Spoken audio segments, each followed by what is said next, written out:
Então, boa tarde a todos, colegas da LAI, senhoras, senhores convidados.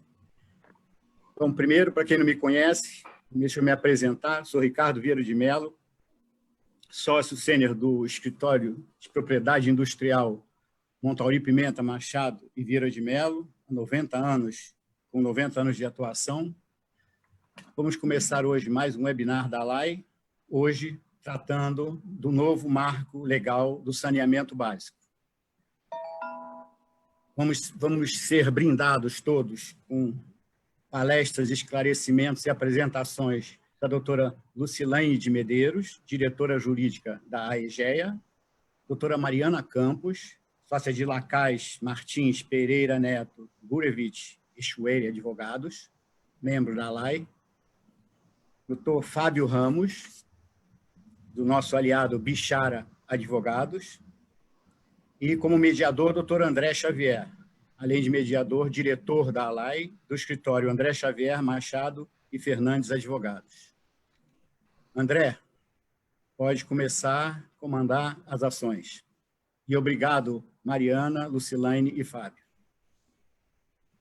Obrigado, presidente Ricardo. É um prazer para mim, como membro da ALAI e do CE, poder ser o mediador dessa tarde de um debate que vai ser interessante, promete ser interessante, sobre um tema novo e que envolve o interesse de muitas milhões de vidas, né? O novo marco de saneamento, em lei recentemente aprovada, trata sobre concessão e sobre saneamento básico para quase 100 milhões de cidadãos que não possuem acesso ao sistema de esgoto, e a mais de 30 milhões de brasileiros que não possuem acesso à água tratada. E pela nobreza do assunto, pelo interesse da temática e pelo nível dos palestrantes de hoje, eu acho que promete muito essa nossa tarde de aculturamento, essa nossa tarde de aprendizagem. Então é com muita satisfação que nós da ALAI convidamos para abrir os trabalhos a doutora Mariana Campos, que tem bastante expertise no assunto e pode nos dar um panorama geral. E nós prosseguimos depois com o doutor Fábio e com a doutora Lucilane. Doutora Mariana, sinta-se à vontade. Boa tarde. Em primeiro lugar, eu gostaria de agradecer o convite da ALAI para a participação nesse webinar e para a gente discutir um tema que realmente é tão caro à sociedade e ao bem-estar e à saúde pública como um todo. Eu recebi a difícil missão de falar em 20 minutos sobre uma lei complexa e profunda e cheia de nuances, mas eu vou tentar, pelo menos, pincelar os principais pontos, sem prejuízo depois na fase de questionamentos, de perguntas e respostas, vocês endereçarem questões mais específicas. Então, Mariana, em primeiro lugar... Mariana, Oi. Eu esqueci, eu tenho que corrigir um erro meu aqui no início, para os participantes enviarem suas perguntas apenas pelo chat, que a Larissa e o André estarão colecionando para, ao final, dirigirem a vocês as perguntas. Tá? Obrigado. Tá bom. Desconta do meu tempo, hein? Essa só que os 20 minutos já estão difíceis. Então, fica tranquilo, estou cronometrando. Então, vamos lá. Então, acho que a gente pode começar com os principais objetivos da Lei 14.026, que é a lei do novo marco legal de saneamento. Dentre vários, eu posso citar os principais. O primeiro é o de universalização de acesso aos serviços de saneamento básico, especialmente de água e esgoto, à população do Brasil como um todo, inclusive aquela população que vive nas áreas rurais, áreas de difícil acesso, núcleos urbanos informais. Então, de fato, a ideia da lei é que haja o acesso universal a esses serviços. Então, esse, para mim, é o principal e primeiro objetivo. O segundo objetivo é o de uniformização das normas de regulação dos serviços de saneamento básico, diferentemente de serviços como telecom ou energia, em que o titular dos serviços é a União e, portanto, a regulação é feita por uma única entidade. no setor de saneamento básico, há diversas entidades reguladoras, diversas regras de regulação, e de forma que isso gera grande insegurança jurídica. A Lucilene vai falar um pouco mais disso como prestadora de serviço, ela vive isso diariamente, né, Lu? Você vai falar um pouquinho mais. Então, esse é o segundo objetivo. O terceiro objetivo é de aumento da participação da iniciativa privada no setor de saneamento, que hoje em grande parte, conta em grande parte hoje com a atuação de empresas estatais. E também da própria prestação direta pelos titulares de serviço público. O outro objetivo é o estímulo à prestação regionalizada dos serviços de saneamento básico, ou seja, prestação em blocos de municípios e não mais para municípios isolados. Não que isso não vá acontecer, mas a lei claramente traz um estímulo à formação desses blocos de municípios em que os serviços serão prestados. E o último é de trazer mais segurança jurídica aos prestadores de serviços e aos investidores. Acho que eu poderia citar esses 5 objetivos, depois, se eu me esqueci de algum, os outros palestrantes podem complementar. E aí, a partir desses objetivos, eu passo aos principais aspectos da lei, que vão justamente ao encontro desses principais objetivos. Bom, o principal aspecto que vale trazer é a questão da titularidade dos serviços públicos. Havia uma grande insegurança que foi estabelecida já há mais de 20 anos, com leis estaduais que criaram regiões metropolitanas, a respeito da titularidade de serviços públicos, especialmente aqueles prestados em regiões metropolitanas. Então, alguns diziam que a titularidade era do Estado, outras que era do município, outras que era do conjunto dos municípios, em 2012, 2013, houve uma decisão paradigmática da ADI 1842, que era uma ADI que tratava da lei da constitucionalidade de uma lei estadual do Rio de Janeiro, e lá o STF se posicionou no sentido de que havia uma prestação de serviço, havia uma titularidade compartilhada de serviços de saneamento básico, mas essa decisão ainda não tratava de situações específicas em que há compartilhamento ou não há compartilhamento de infraestrutura dos serviços, e a lei veio trazer isso. Então, o que ela diz? Que em regiões metropolitanas, ela tratou de interesse local, serviços de interesse local e serviços de interesse comum. Então, o que ela disse? Que os serviços que são prestados em região metropolitana, em que há algum compartilhamento de infraestrutura, e isso é relativamente comum no setor de saneamento básico, né, em que, por exemplo, uma estação de tratamento de água abastece 2 ou até mais municípios. Então, quando há esse compartilhamento, o interesse é comum. E aí, nessa situação, a titularidade do serviço vai ser exercida entre o conjunto de municípios em que há esse compartilhamento e o Estado. Por outro lado, quando não houver esse compartilhamento, o interesse é local e, portanto, a titularidade é do município onde se presta o serviço ou do Distrito Federal. Então, isso trouxe uma certa segurança quanto a esse aspecto da titularidade. O outro ponto, e aí também já em consonância com o objetivo de regionalização, é a criação de algumas estruturas de prestação regionalizada, que são 3, né, que a lei menciona. A primeira é a própria região metropolitana, aglomeração urbana e microrregião. Esses institutos já são previstos na Constituição Federal, não é nenhuma novidade, que são criadas por lei complementar, já existem muitas no Brasil. O outro instituto é o que se chama de unidade regional, que é um conjunto também de municípios que vai ser definido pelo Estado também, e vai ser criado por uma lei estadual ordinária. Claro que tem uma série de requisitos para a criação dessa unidade regional, eles estão na lei, eu não vou entrar aqui muito no detalhe, mas existe essa forma, esse formato de prestação regionalizada.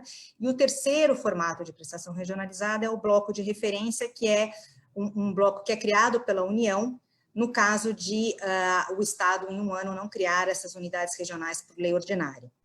Então, a lei traz algumas regras e algumas regras para a instituição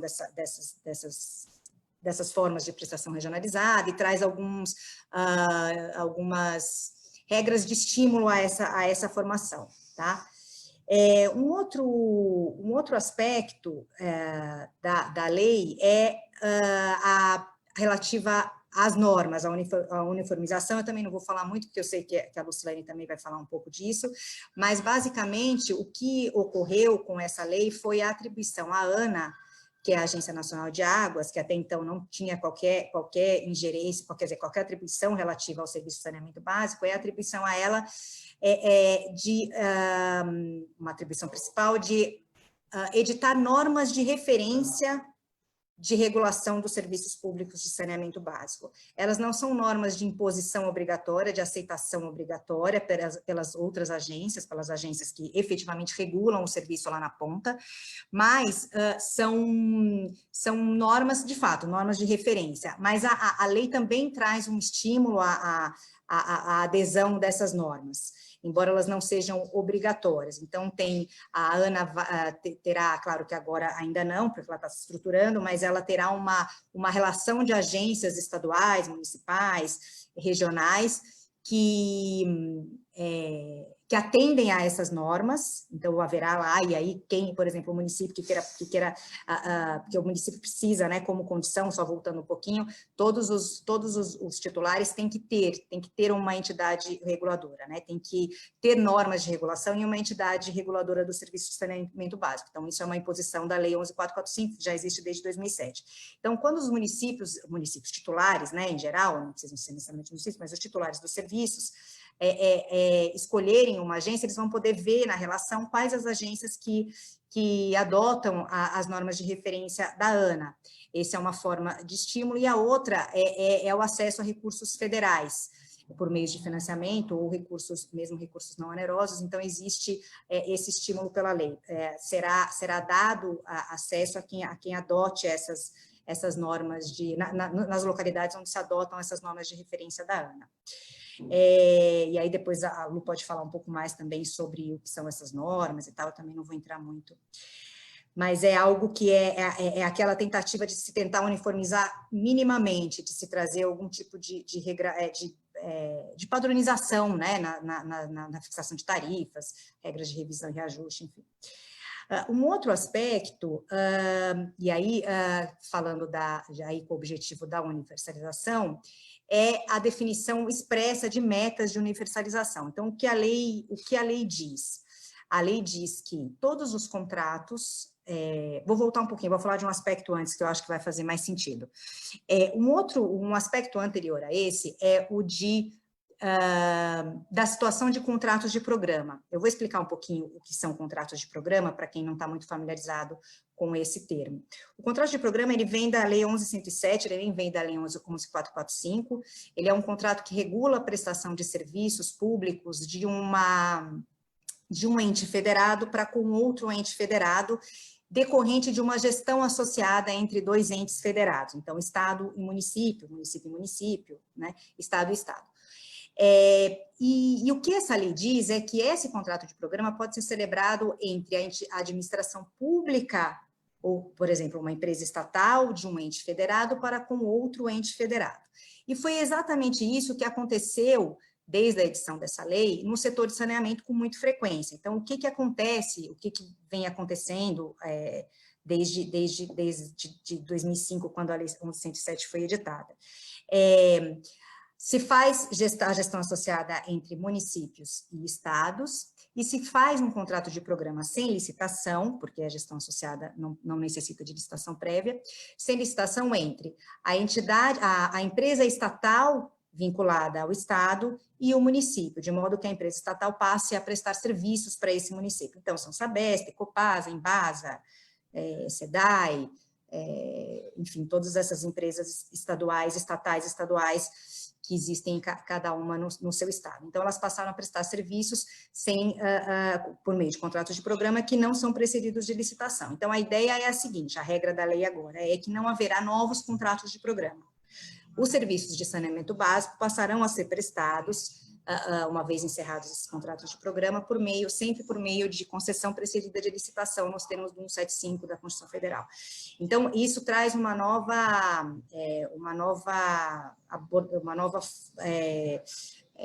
novo drive, né, para a prestação de serviços de saneamento básico no Brasil, porque, de fato, os contratos de programa são muito comuns nesse setor. Então, o que acontece com os contratos de programa que existem hoje? Eles são vigentes até o seu término, mas não podem ser firmados novos contratos de programa. E aí existia um artigo nessa lei, que é o artigo 16, que dizia que esses contratos poderiam ser prorrogados, e havia um prazo, eles poderiam ser prorrogados por até 30 anos e tal, prorrogados, ou alguns contratos que fossem irregulares poderiam ser regularizados, né? Esse mesmo artigo 16. Mas esse artigo 16 foi vetado.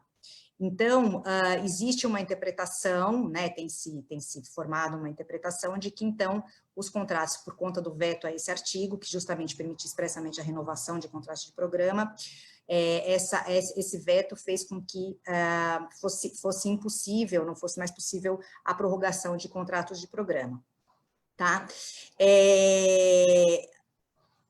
Agora, passando, por que eu falei um pouquinho antes do contrato de programa? Porque quando eu falar das metas, as metas também abarcam os contratos de programa existentes. Então, o outro aspecto como eu tinha comentado, as metas que terão que ser, metas específicas deverão ser previstas em todos os contratos de programa e contratos de concessão que hoje existem.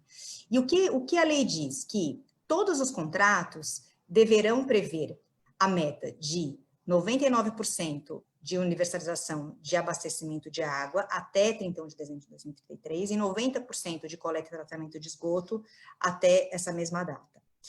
Os contratos de programa têm que ser adaptados para preverem essas metas até 31 de março de 2022.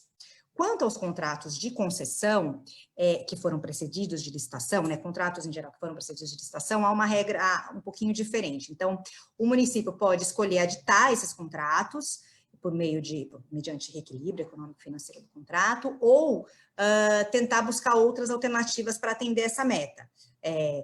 Contratar uma outra empresa, fazer ele mesmo diretamente os investimentos, o que é o menos provável, né, até porque eles não têm a capacidade de investimento necessária para atingir essas metas relativamente agressivas, né, por conta do prazo. Então, mas existe, né, pelo menos na lei, existem essas alternativas. Quanto ao contrato de programa, não existe, e aí a gente se questiona um pouco como é que ele vai, ao mesmo sem poder prorrogar o seu prazo de vigência, como é que os contratos de programa conseguirão, ao mesmo tempo, atingir a meta de 2033 e reequilibrar o contrato, porque, claro, toda adaptação de meta, né, leva a um reequilíbrio, isso é constitucional e legal também. Então, como é que ele faz um reequilíbrio que, em geral, se dá por aumento de prazo, sem a possibilidade de prorrogação. Mas, enfim, esse é um ponto que depois a gente precisa ainda ver se esse veto, todos os vetos da lei ainda não foram apreciados pelo Congresso, então a gente também não sabe hoje se esses vetos se mantêm ou se eles não se mantêm. Então, também é uma lei que, assim, ela está, claro, ela é válida, vigente, eficaz, mas ela ainda pode sofrer alterações por conta da análise do veto, tá? Então, esse é um aspecto. O outro aspecto é o da subdelegação. Existe a lei, ela ajudou, peronomútil, ela ajudou, ela inicialmente, qual foi a intenção da previsão do Instituto da Subdelegação? A subdelegação é um instituto que já até existe na prática, mas ele não existia de forma expressa na lei. O que é a subdelegação? É a subrogação de parte do que a empresa, sempre que eu falar empresa estadual, são as estaduais estatais, tá? As estatais estaduais, como a Sabesp, Copasa, SEDAI, é a possibilidade dessas empresas estaduais poderem contratar, subdelegar parte das obrigações e direitos que elas têm nos seus contratos de programa e contratos de concessão, mas em geral são contratos de programa, a terceiros. Então, esses terceiros se subrogam em parcela dos direitos e obrigações que essas empresas estaduais têm nesses contratos. Então, isso é um instituto interessante, porque, diferente da PPP, em que a relação ela é indireta com o usuário, a remuneração do privado vem por meio de uma contraprestação paga pela estadual, na subdelegação, essa relação poderia ser direta com o usuário, o prestador poderia cobrar, inclusive, tarifas diretamente do usuário, seria regulado diretamente pela agência, que em princípio é independente. Então, é um instituto que é interessante. O ponto é que a lei, quando eu falo peronomútil, é que a lei ela trouxe uma limitação para essa subdelegação, que é uma limitação que é muito restrita. Ela diz que a subdelegação pode acontecer com um limite de até 25% do valor do contrato original, ou seja, do contrato de programa. Então, é até difícil de imaginar como é que seria uma subdelegação de 25% do valor do contrato. Você teria que fazer de uma parte só do município, teria que ser só de um serviço, e aí quando você tem uma prestação porque acontece, né, de o que é comum, como a gente tem hoje, algumas licitações que estão saindo na rua, é comum que a empresa estadual tenha vários contratos de programa, né, ela já preste até ela faz uma prestação regionalizada de fato, ela não é exatamente nos termos da lei, mas é uma prestação para um conjunto de municípios, e ela quer subdelegar os serviços para esse conjunto de municípios. Como é que ela faz com esse limite de 25% de cada contrato? É de cada contrato? Não é? Então, assim, a lei ficou de um jeito que, apesar dela ter previsto, ter trazido maior segurança, porque prevê a subdelegação expressamente, portanto, ele passa a ser um instituto previsto legalmente, ela trouxe junto essa limitação de 25% que, eu não sei se inviabiliza, mas dificulta a aplicação desse instituto. Bom, aí, eu não sei nem quanto, já estou estourando, né? Então, eu vou falar rapidamente só de mais um ponto, que é da privatização, na verdade, dois, mas são bem rápidos. O que a lei traz também? Ela traz, também aí com estímulo à privatização das empresas estaduais, ela permite expressamente que os contratos de programa e de concessão que essas empresas estaduais têm, na verdade é o grande ativo que elas têm, né? São os contratos de programa, que são eles que vão garantir receita para a empresa, que eles sejam transformados em novos contratos, inclusive com prazos diferentes, e que ela possa ser privatizada já com esses novos contratos, que eles, né, que são mantidos com os titulares. Então, o ativo fica mais robusto. Então, ela tentou dar uma robustez para esses ativos como estímulo à privatização das empresas estaduais. E aí existem algumas regras sobre essa privatização, se é necessária a anuência do município ou não, a depender da alteração desses contratos que existem atualmente. Então, se houver alterações, o município precisa anuir. Se esses contratos forem substituídos por novos contratos, mas em que não haja alteração de prazo, de objeto, ou outros tipos de alterações, aí não seria necessária a anuência do município, mas também há esse estímulo. E aí, para finalizar, só para não deixar de falar sobre o setor de resíduos, de limpeza urbana e de manejo de resíduos sólidos, a lei trouxe também, ela trouxe algumas regras para facilitar também a prestação e a cobrança dos serviços. Claramente ela mostra, assim, claramente existe uma preocupação em trazer sustentação econômico-financeira para a prestação desses serviços, porque, de fato, os titulares, né, em geral são os municípios, os titulares dos serviços de manejo de resíduos sólidos têm um problema com falta de recursos para prestar esses serviços, principalmente destinação final de resíduos. Então, o que ela faz? Ela traz alguns critérios diferentes para que se possa calcular as tarifas desses serviços de limpeza e manejo.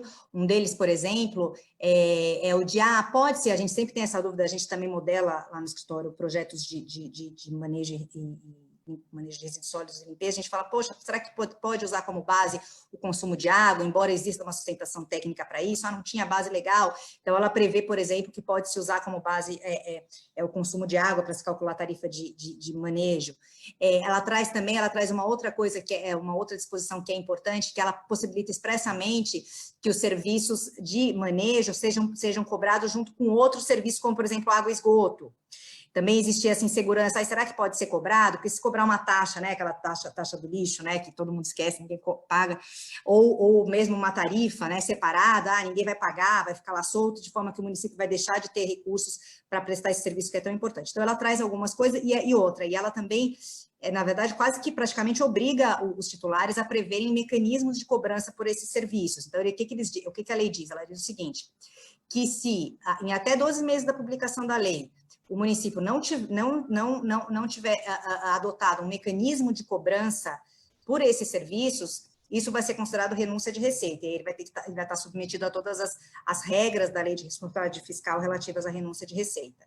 Então, realmente, ele traz um estímulo e quase que, na verdade, ele traz um enforcement para o município tentar resolver, assim, é falta de dinheiro, então você busque mecanismos para conseguir cobrar por esses serviços. E, finalmente, a lei também traz novos prazos para que haja destinação adequada dos resíduos. Ela traz até um prazo bem rigoroso, que é agora, 31 de dezembro de 2020, mas traz algumas exceções. Se o município tiver mecanismo de cobrança, tiver plano, ele pode ter uma flexibilidade quanto a esses prazos, e aí esses prazos variam de acordo com o número de habitantes, também aqui, depois eu posso detalhar mais se vocês quiserem, mas em princípio é isso, só para também não deixar de falar de manejo, que também é uma parte dos serviços de saneamento básico. Acho que da minha parte eu abordei de forma muito, muito rápida, mas acho que eu consigo pincelar os principais pontos da lei. Mariana, eu acho que nós judiamos um pouco de você. 20 minutos para tratar de uma lei que alterou outras 7 leis. Eu vou concordar. Você fez um belo panorama. Dá para entender bem as adequações da lei e você pontuou com bastante maestria. Obrigado. E eu convido, então, o Fábio Ramos para falar sobre um pouco de oportunidade de novos negócios com a lei. Ele tem expertise no assunto e pode nos esclarecer bem sobre isso. Fábio, é contigo. Obrigado, André. Obrigado. Queria agradecer aqui a Lai, a Fernando, Ricardo, Mariana, Lucilane, enfim, pela oportunidade aqui de estar discutindo esse assunto hoje com vocês. É um assunto, acho que, super interessante. E a gente tem aqui uma dívida social, né, que eu acho que, querendo ou não, talvez está tentando se equacionar hoje com esse novo marco legal de saneamento, né? Eu acho que num país onde metade da população não tem acesso a questões de saneamento, enfim, água encanada, esgoto, acho que é a hora de tentar solucionar essa questão realmente, ou dar uma maior importância para isso. E lembrando, né, quer dizer, o modelo que a gente tem hoje, né, antes do anterior do marco,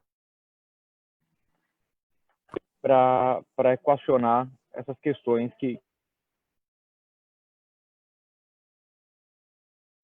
continuar com essa ideia de que lares, escolas, enfim, metade da população não tem acesso ao saneamento, né? Eu acho que com isso a gente pode pegar e apontar que dentro do ambiente de Covid, isso ganhou uma maior relevância, enfim, o holofote foi jogado em cima dessa questão com mais pujança aí.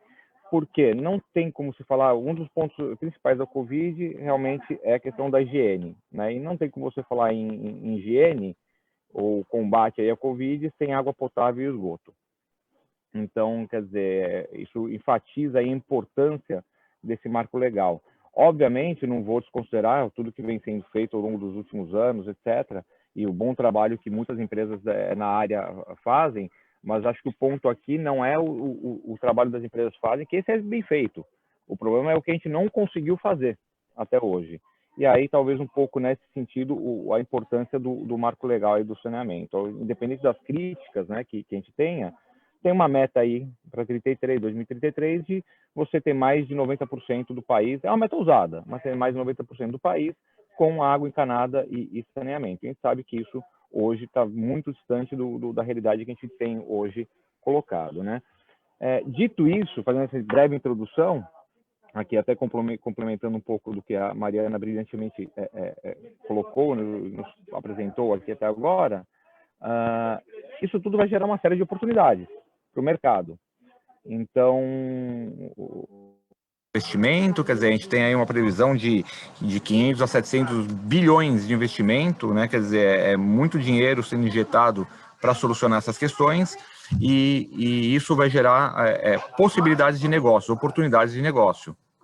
Dentro dessas possibilidades de negócio, o que a gente vislumbra hoje, né, quer dizer, teria um mix aí de oportunidades ligadas a mercado de capitais, a mercado financeiro, a mercado de seguros, mas basicamente você teria aí questões de oportunidades de estruturação de investimento, de contratos, privatizações, parcerias público-privadas, consórcios, toda a área de construção pode ser fomentada nesse momento, por serem contratos de longa duração, né, os contratos de saneamento, a gente vislumbra aí que tem até uma possibilidade de acesso ao mercado de capitais via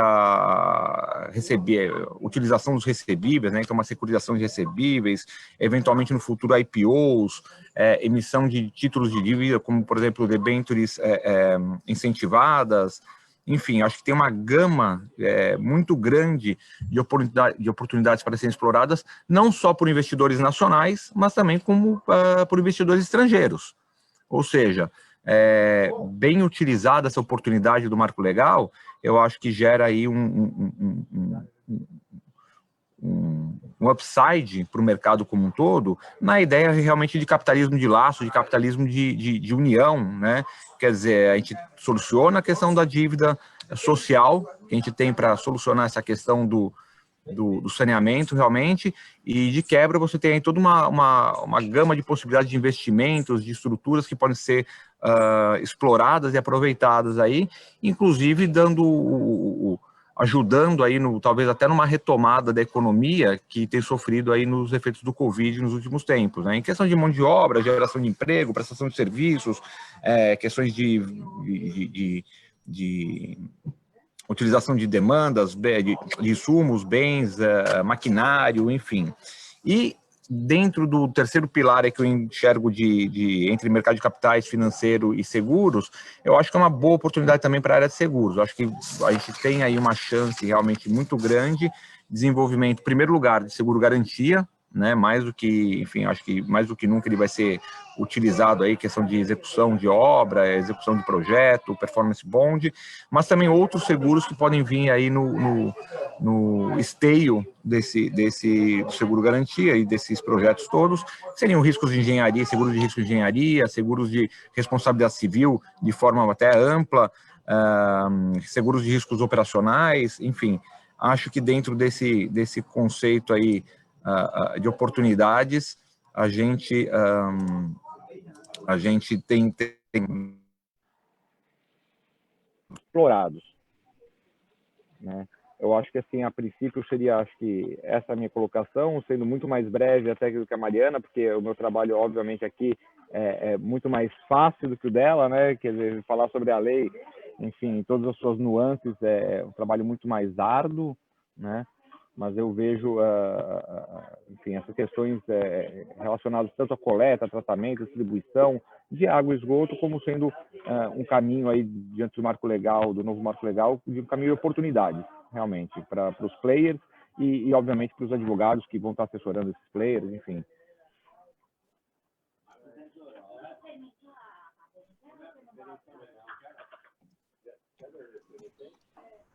Muito bem. Obrigado, Fábio.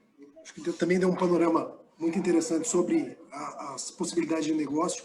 Acho que as janelas de negócio se abrem tanto para os investidores quanto para as empresas ligadas à atividade de fim de saneamento, quanto também para o que interessa à lei e aos seus membros, né? Serviço jurídico. Acho que a lei abre também uma janela de oportunidades imensa para os advogados, especialmente para os que já estão ligados no assunto. Para falar um pouco também, então, sobre a atuação das empresas, dos players do mercado, eu passo a palavra para a doutora Lucilene, para que ela fique à vontade e nos ensine um pouco. Obrigada, André. Cumprimento a todos aqui da LAI, agradeço o convite, é uma honra a gente poder estar aqui com vocês, falando de um tema que é realmente tão importante, né? Assim como pontuou muito bem o Fábio aí, o nosso setor de saneamento. E a Mari, parabéns, conseguiu realmente aquilo que a gente tem diariamente discutido, demorado 3, 4 horas, né, Mari? Ultimamente, a Mari resumiu aí em 20 minutos. Eu vou projetar, que eu fiquei com a incumbência de falar um pouquinho dos aspectos regulatórios da lei. E eu vou trazer para vocês, só um minuto. Está na tela? Está. Então, vamos lá. Então, o novo Marco Legal do Saneamento, né, como já bem colocado, ele surge aí com a Lei 14.026, aprovada agora dia 15 de julho. E, como já pontuado, enfim, mas muito brevemente, falando aí dos objetivos, né, o objetivo principal, lembrando, já existia um Marco Legal do Saneamento desde 2007, né, com a Lei 11.445, e esse marco já trazia muito da previsão que hoje o novo marco vem trazendo, né, que é o principal objetivo, como pontuou a Mariana aí, a universalização dos serviços.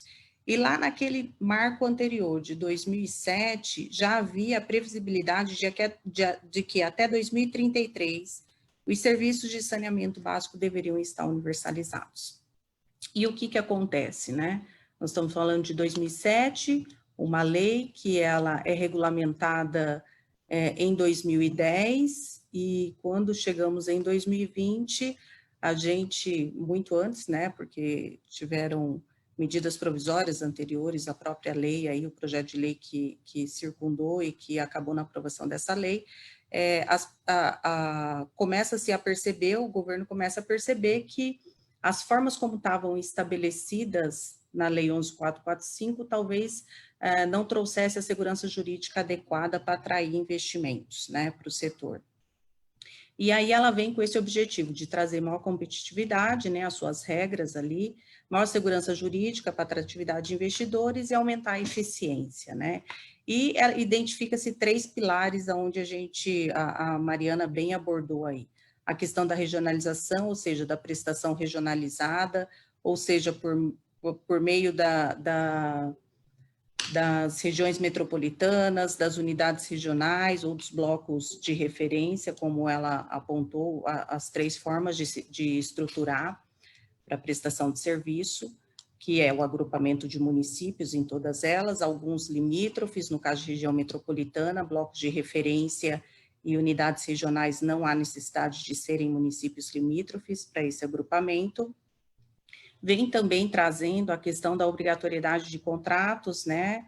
A Mari pontuou aí, falou um pouquinho do contrato de programa, da não possibilidade de renovação desses contratos, né? Com o veto do artigo 16, e a questão das metas de universalização, ela vem estabelecendo, ou seja, convalidando, na verdade, as metas já estabelecidas pelo Plansap, né, por meio da Lei 11.445, que são as metas, que as metas de abastecimento de água e de esgotamento sanitário, elas devem ser atingidas até 31 de dezembro de 2033.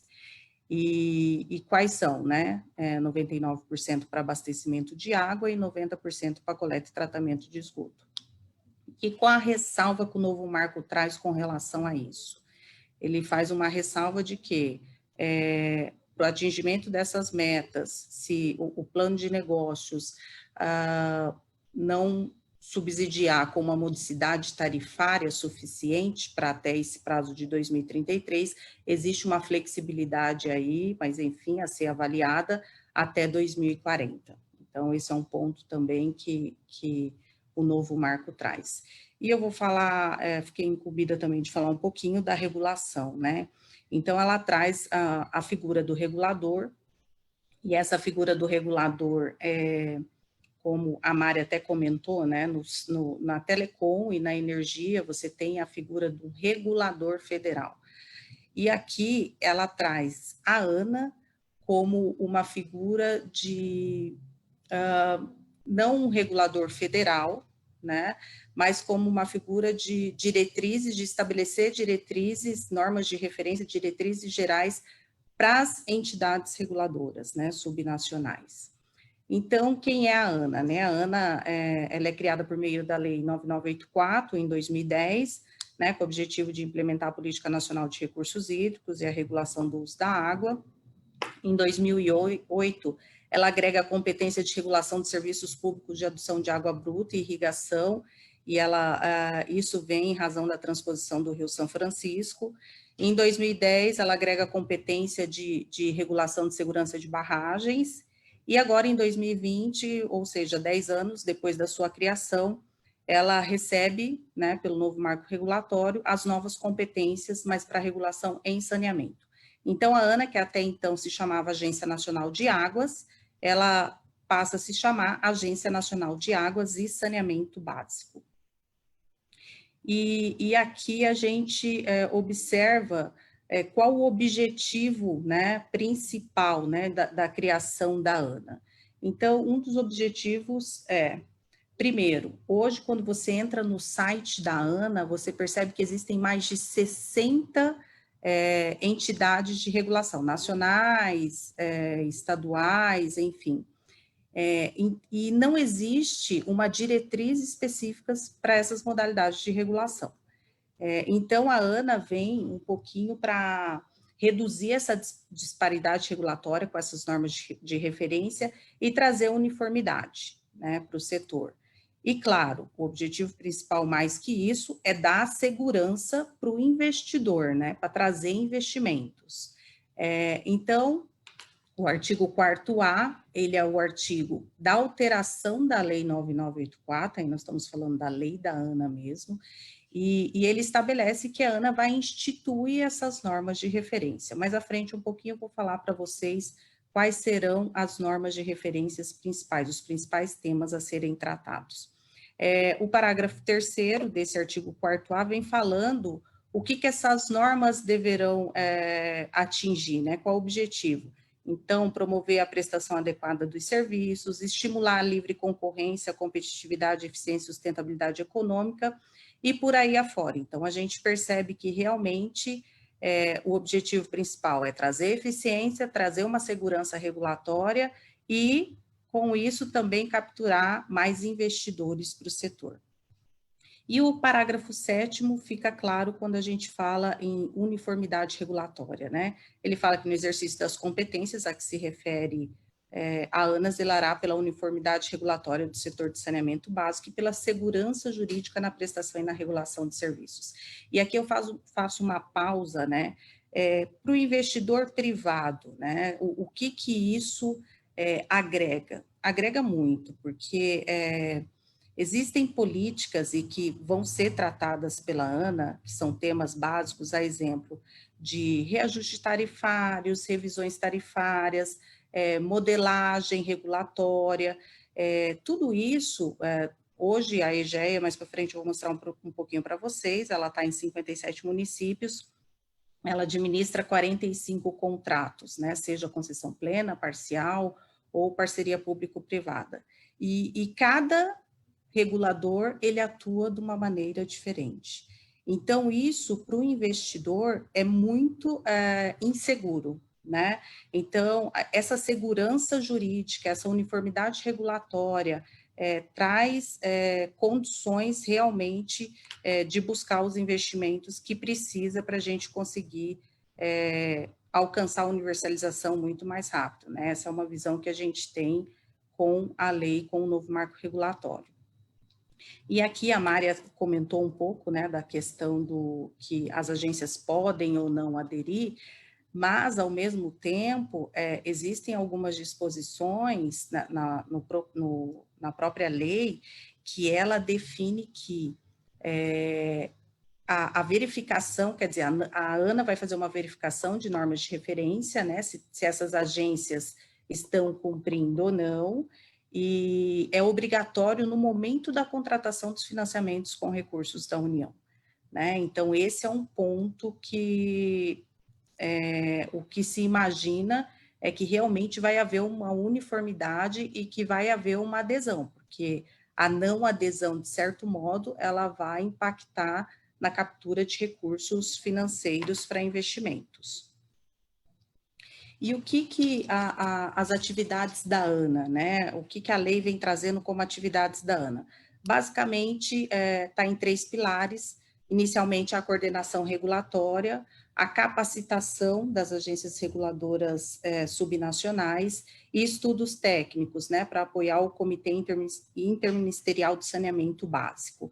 E na coordenação regulatória, a ANA vem tendo que definir uma agenda regulatória, claro, para essas normas de referência e para a atuação dela, né, a elaboração dessas normas de referência, a análise de impacto regulatório dessas normas, depois da análise vem a avaliação do resultado regulatório, o monitoramento da adoção das normas de referência pelas agências reguladoras subnacionais e a medição e arbitragem voluntária. Então, a lei traz também que a ANA, se as partes assim quiserem, quem são as partes?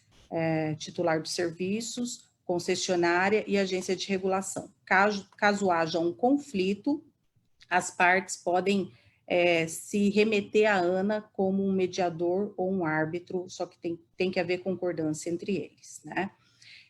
No ponto da capacitação, a ANA ela vem com a responsabilidade aí, né, com a competência, na verdade, de capacitação dos reguladores subnacionais, né, e a definição de publicação de manuais, isso vai ter que estar publicado, né, num site da ANA, enfim, manuais do quê? Daquelas normas de referência, né, que ela vai fazer. Então, vai ter uma norma de referência sobre contabilidade regulatória e vai ter um manual para que as agências possam entender como atingir essa norma de referência, né. E também ela vai funcionar como um assistente técnico aí desses reguladores subnacionais. E com base nas atividades de estudos técnicos, é a elaboração para apoiar o CISB, né, que é o Comitê Interministerial do Saneamento Básico. Com relação às normas de referência, o que são essas normas de referência, né? Basicamente são 3 pilares, é a regulação técnica, a regulação econômica e a regulação contratual, né? Com relação à regulação técnica, nós temos a questão da definição de padrões de qualidade e eficiência, e eu coloquei siglas aqui, depois eu posso disponibilizar para vocês, mas é água, esgoto, resíduos sólidos e drenagem urbana, ou seja, a ANA, ela vai ser o regulador em saneamento básico, e lembrando, né, como bem pontuou aí a Mari, saneamento básico não é só água e esgoto, né, resíduos sólidos e drenagem urbana também. Então, ela vai definir padrões de qualidade e eficiência, indicadores, vai para avaliação da eficiência e eficácia desses serviços também, e requisitos operacionais e de manutenção dos sistemas. Também está dentro da questão da regulação técnica para as normas de referências a serem definidas pela ANA, a questão de metas de universalização, como que essas metas progressivamente vão ser atingidas dentro do marco que a gente tem, que é até 2033, a questão de sistema para avaliação de cumprimento das metas de universalização, a redução e controle de perdas, né? Aqui a questão da perda de água ainda é um grande problema no Brasil. Hoje, praticamente, média nacional, 40%, a gente tem uma perda de água na ordem de 40%, e aqui a gente fala em eficiência, né? Como que você reduz isso? Com eficiência, com tecnologia, e você só consegue fazer isso de forma rápida, realmente tendo investimento no setor, né? O setor privado, quando você avalia os índices dele, você percebe que realmente essa possibilidade, essa parceria do público, do privado ou da prestação de serviço, do investimento privado, agrega muito nessa questão da redução de perdas, que ainda é um grande problema no Brasil. E a ANA também, dentro da regulação técnica, ela traz a questão de medidas de segurança, contingência e emergência, que nós estamos falando de racionamento de água, né? Então, ela vai definir também normas de regulação nesse sentido.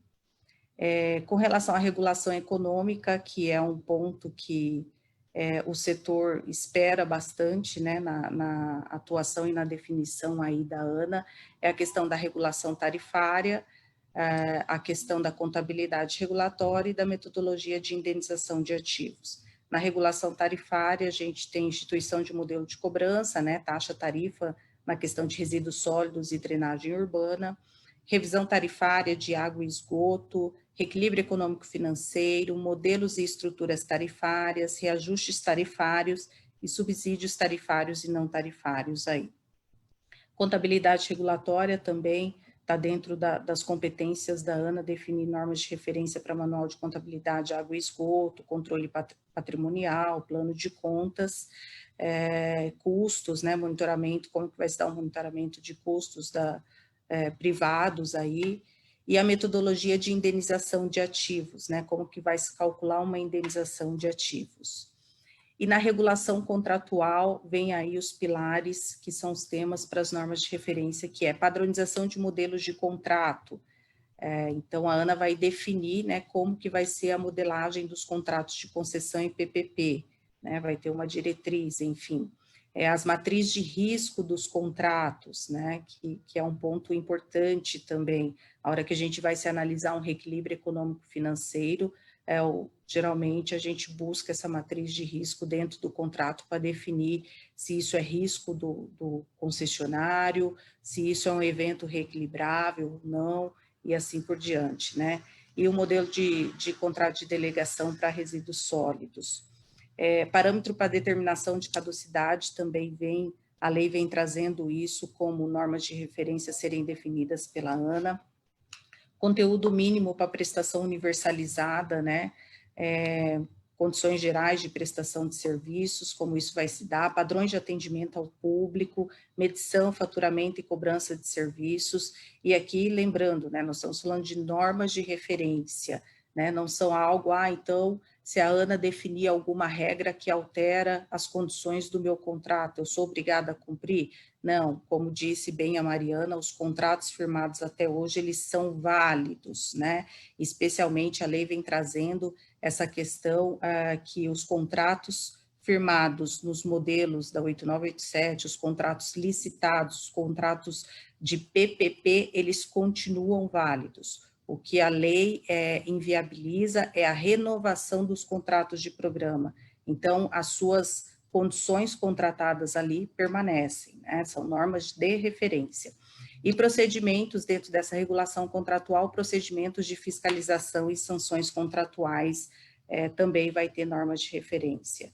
Isso aqui é um ponto até importante, porque muitos contratos, quando firmados, datam de 2000, enfim, são contratos que você observa que ele tem alguns critérios específicos, né, para aplicação de penalidades, mas ele não fala como isso vai se dar na prática. E aí não tem um normativo específico posterior e sempre fica numa discussão, você descumpriu, descumpriu uma meta contratual, né, qual o valor e qual o parâmetro que eu aplico, como que se dá essa aplicação, vem primeiro uma notificação, um auto de infração, quais são os prazos, quais são os recursos hierárquicos, então, talvez, a gente acredita que as normas de referência da ANA possa dar uma diretriz para muitas questões nesse sentido.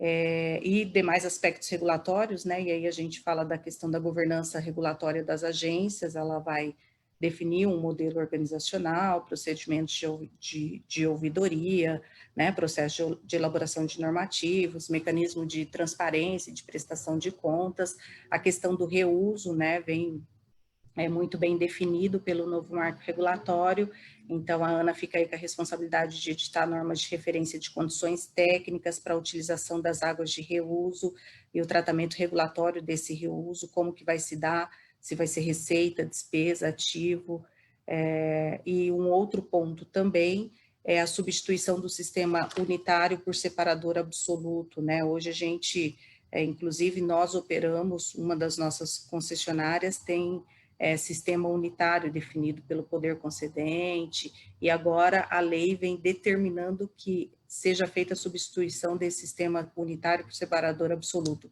Então a ANA vai ter aí que, como competência, editar normas relacionadas às metas para essa substituição, né, em quanto tempo, como isso vai se dar, e assim por diante. O que a gente tem percebido do setor, né, nós temos acompanhado esse trabalho da ANA e a agenda regulatória dela, que ela tem publicado até o momento, ela já começou com algumas webinars para essa agenda regulatória, a fase atual que ela está realizando reuniões prévias, né, com atores do setor, com a Associação das Agências Reguladoras, com a Associação das Prestadoras Privadas, né? A própria ABDIB e outros. Então, ela está ouvindo e entendendo como funciona, quais são as necessidades, e isso está acontecendo nesse momento.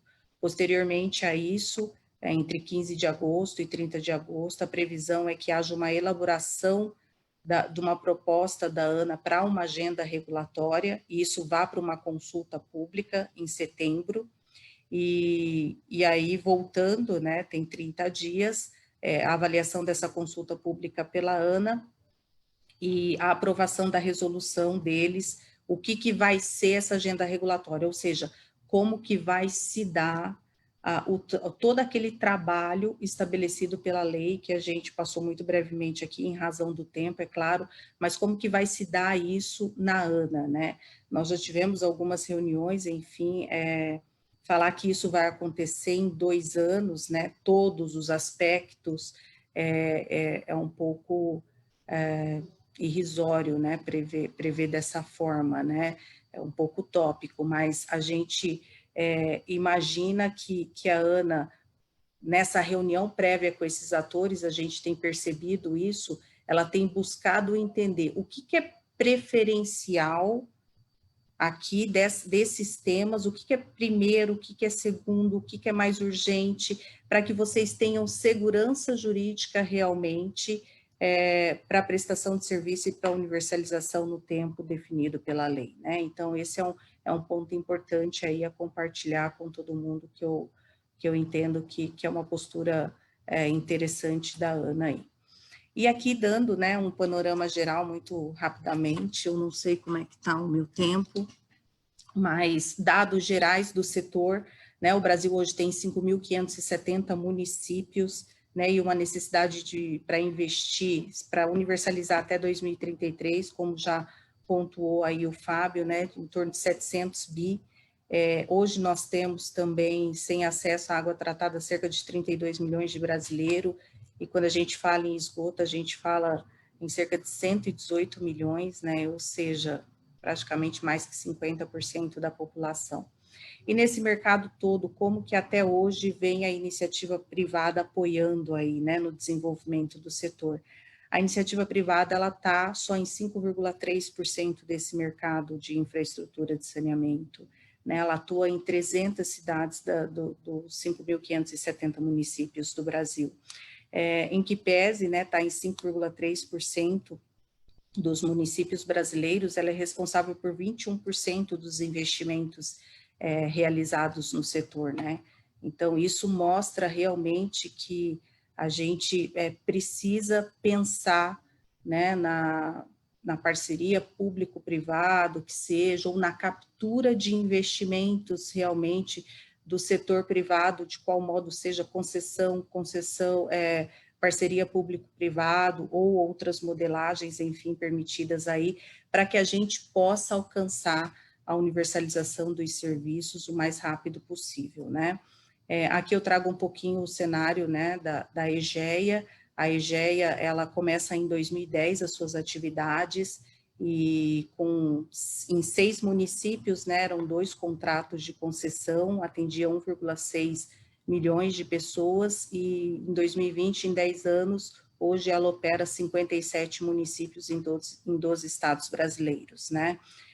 Então, a gente tem a responsabilidade aí de 8,9 milhões de pessoas para atendimento com água e esgoto. Hoje ela detém, né, o market share dela do setor privado, 38% detido pela EGEA. E aqui eu trago um dado: 53% das cidades que nós operamos possuem população abaixo de 50 mil habitantes. Por que eu coloquei esse dado aqui? Porque é um dado que sempre foi levado em discussão durante toda a aprovação, né, do marco, enfim, que o investidor privado ele não tem interesse por cidades com população baixa, né, enfim, e muito pelo contrário, né, o privado tem interesse até mesmo porque o seu know-how ele está na parte mais da eficiência, né, da implantação de tecnologias, que agregue valor o mais rápido possível para isso e que permite também a gente chegar muito mais rapidamente no alcance dessas metas aí que o Brasil tanto precisa, né? E aí vocês me perguntam, né, a sua experiência e o novo marco, né, a experiência do setor privado, o que a EGEA pensa sobre tudo isso, né? A gente acredita e defende que o marco realmente vem com a possibilidade de se atingir, sim, as metas até 2033. A gente acredita isso especialmente pela questão da possibilidade de ampliação de parcerias entre o público e o privado, né? Hoje nós operamos 4 PPPs, 4 contratos de parceria público-privado. Nós temos o exemplo de Mirante, né? Águas do Mirante, aonde em Piracicaba, que foi feita uma PPP em 2012, e no primeiro semestre já de 2014 estava universalizado. Hoje ali a Águas do Mirante atingiu 100% de coleta e tratamento de esgoto, e ela é a primeira colocada nos índices de atendimento total de esgoto do Brasil, segundo o Instituto Trata Brasil. Então é possível sim agregar a complementariedade, enfim, entre o setor público e privado. A gente acredita muito nesse modelo, tá? E que ele permite, sim, alcançar o mais rápido possível a universalização. E a gente entende, né, por tudo que já foi falado aí, por todos os demais colegas, que a lei, ela aprimora e moderniza o setor, ela traz, sim, a segurança jurídica necessária para atrair os investimentos, né, por meio da regulação, por meio da formação da prestação regionalizada e assim por diante, e ela acelera a universalização da cobertura de abastecimento de água e de esgotamento sanitário. Então, a gente olha para tudo isso e vê que a lei realmente ela vem a agregar, ela vem trazer aí novas perspectivas, né, nas esferas socioeconômicas, e quando a gente fala de saneamento, né, investimento em saneamento, nós estamos falando em investimento em saúde, nós estamos falando em investimento em educação, em valorização imobiliária, né, e geração de renda e por aí afora. Então, a gente acredita no novo marco e a gente defende e está aí apto a esperar que realmente a gente possa, o investidor privado possa realmente complementar aí o setor público com investimentos em água e esgoto. Bom, gente, é isso que eu tinha. Desculpa se eu extrapolei o meu tempo. Agradeço e fico à disposição aí para perguntas. Obrigada. Muito bom, Lucilene. Além do aspecto regulatório, a gente conseguiu dar um panorama da situação nacional de saneamento. Muito bom mesmo. Nós temos algumas perguntas. Imagino que uma já esteja respondida pelo seu último tópico, mas eu vou voltar a fazê-la. Pergunta o Carlos Novaes. Como a lei poderá implicar em alteração prática da realidade do setor? E ele complementa. Acreditar que normas e regulamentos poderão resolver as carências atuais não é sonhar demais? Posso responder? Pode sim. Então, vamos lá. Não, assim, bom, é o que você falou, né? Eu acho que eu pincelei bastante sobre isso, né? A nossa expectativa enquanto setor privado é que essas normas de referência, ela venha trazer, sim, a gente acredita que ela pode, sim, trazer essa segurança jurídica para os investimentos continuarem acontecendo pelo setor privado, né? Eu não acredito que seja uma utopia tudo isso, né? Eu acredito que realmente houve uma boa intenção do governo, e o governo, quando ele definiu essas diretrizes, não só da regulação, do formato, né, da prestação regionalizada e de outros itens, da questão de acesso a recursos, né? Tem um ponto que nós não falamos aqui, mas tem um outro ponto importante também, que a lei, ela define a questão da capacidade econômico-financeira para acesso a recursos. Então, eu acredito que hoje ela tem uma diretriz muito mais clara de como se atingir e como se chegar, e essas normas de referência faz total sentido para a gente ter uma uniformidade, né? Eu acho que a uniformidade é o que vai trazer segurança para os investimentos acontecerem e para a universalização chegar muito mais rápido aí no Brasil. Bem, eu complemento, então, com a pergunta do nosso senhor Fernando Ceilão, no seguinte sentido, vocês preveem que vai haver grande interesse de investidores nacionais e estrangeiros? Bom, eu acho que vou pegar essa aqui, eu já comentei um pouco isso e até, enfim, acho que eu estou super alinhado com a Silene. Acho que a nossa visão aqui é a mesma, né? Eu acho que o marco, ele dá uma segurança, ele cria oportunidades, ainda mais num ambiente de economia mundialmente com retração ou com dificuldades. Eu acho que aí, em termos de investimento, né, eu acho que é uma grande oportunidade, né? Não só porque hoje o Brasil é barato, né? Mas eu acho que a hora que você soma isso, Brasil barato, dificuldade de investimento por conta da crise econômica mundial, e mais a questão da segurança jurídica, abrindo uma oportunidade em um mercado que é deficiente hoje, né? E por que estou falando deficiente? De novo, como a gente comentou, você tem aí mais de metade da população sem água ou esgoto, né? Quer dizer, enfim, é um mercado muito amplo, muito grande para ser explorado. Então, a hora que você olha para isso, eu acho que não só para o nacional, para o investidor nacional, como para o investidor estrangeiro, é uma grande oportunidade, né? Não só de investimento, como de retornos a longo prazo. Acho que aí eu consigo pegar e responder empacotando as duas perguntas aí um pouco ao mesmo tempo. Voltando até a outra, se é uma utopia ou não acreditar que uma norma vai solucionar, né? Aquela coisa a regra mágica, né? Parece que no Brasil, às vezes, a gente tem essa impressão, né? Que se os problemas se resolvem quando se coloca uma lei, e aí magicamente os problemas estão resolvidos. Eu entendo, né? Quer dizer, essa nossa preocupação, enfim, mas eu acho que o grande ponto aqui a gente já tentou fazer diferente. E a gente não conseguiu alcançar os resultados, de novo, para suprimir ou suprir essa dívida social que a gente tem. Então, acho que vem em boa hora, eu acho que é bem-vinda, enfim, esse novo marco do saneamento, e concordo com os outros participantes aqui já colocaram, de alguma maneira, que eu acho que isso aqui faz parte de um conjunto, né,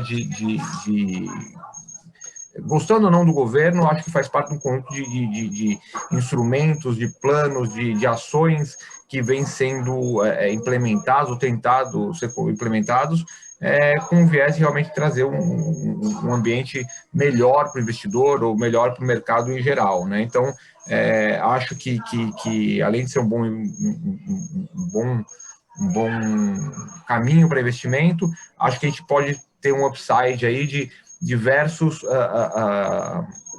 efeitos indiretos benéficos que a gente pode sentir, né?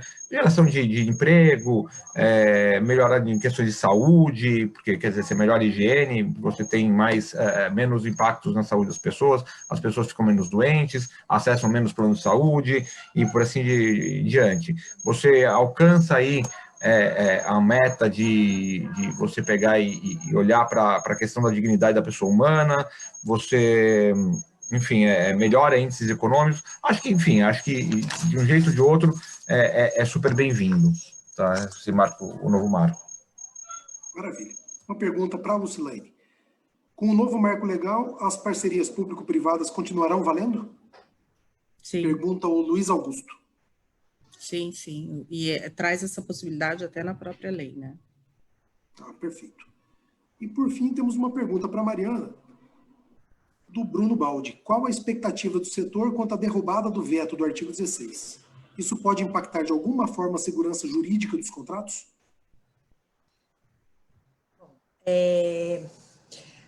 Vou dizer algo que também está nos jornais e tal. Os estados, de fato, ficaram bem insatisfeitos com o veto do presidente.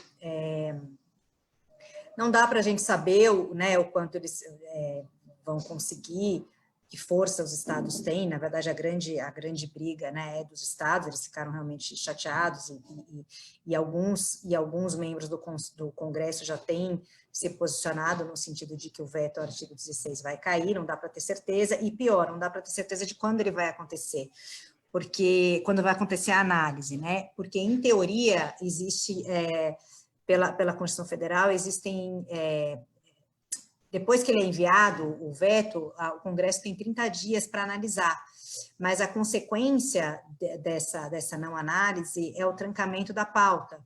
Isso até fiz uma pergunta, essa pergunta até eu estava curiosa, eu perguntei para uma pessoa que é especialista em acompanhamento de processo parlamentar, que até atende lá a Bicomlo, e ele falou seria muito legal se eu pudesse dizer que no dia 16 vai ser feita essa análise, mas ele falou, tem mais de 60 vetos para serem analisados, e fica lá, né? Então, a gente não consegue nem saber quando ele vai ser, mas existe realmente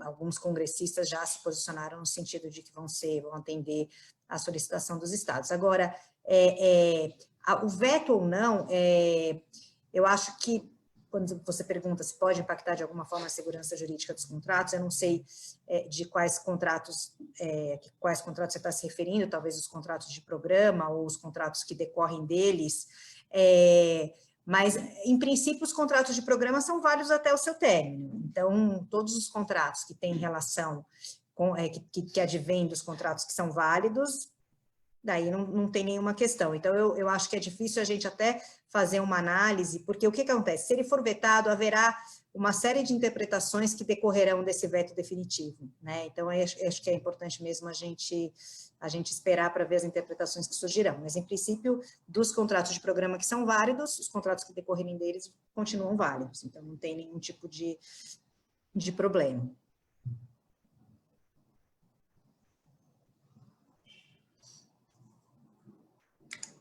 Maravilha. Bom, pessoal, acho que a gente vai chegando ao fim do nosso webinar. Reputo de extrema valia. Nós tratamos aqui em pouco mais de 1 hora sobre uma lei que pode impactar na vida de praticamente metade da população brasileira, de extrema relevância social, econômica, comercial, negocial e jurídica para todos os envolvidos, né? Agradeço em nome da ALAI a Lucilane, a Mariana e ao Fábio por terem topado vir participar desse debate conosco. Me digo aqui muito honrado por ter podido, de alguma forma, ajudar, e devolvo a palavra para o Ricardo, para que ele faça as considerações finais em nome da Aliança e possa conduzir o encerramento do webinar. Obrigado a todos. Obrigado, André. Obrigado, foi espetacular a sua mediação. Queria agradecer também a Mariana, a Lucilane e ao Fábio, que nós acabamos tendo uma verdadeira aula, eu sou suspeito para falar, mas tivemos uma verdadeira aula em 3 partes. Parte contratual, oportunidade de negócio e a parte regulatória. Então, muito obrigado para vocês, obrigado, Fernando, obrigado, Larissa. Uma boa noite a todos. Antes de encerrarmos, eu queria, além de agradecer a todos os participantes, convidar a todos que estão participando desse webinar a participar de um outro webinar que começou há 13 minutos e que está sendo promovido pelo nosso aliado do Rio Grande do Norte, com a participação dos nossos aliados do Rio de Janeiro e de São Paulo.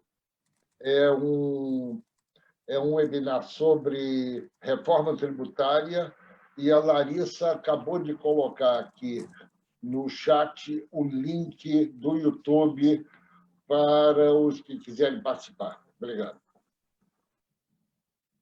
Obrigado a vocês mais uma vez. Até o próximo, que será na segunda-feira, às 11h30. Né? Já está divulgando, né, Larissa? A reforma tributária. Correto. Muito obrigada pela participação, pessoal. Boa noite. Obrigado. Obrigado, boa noite. Obrigado. Obrigado, pessoal.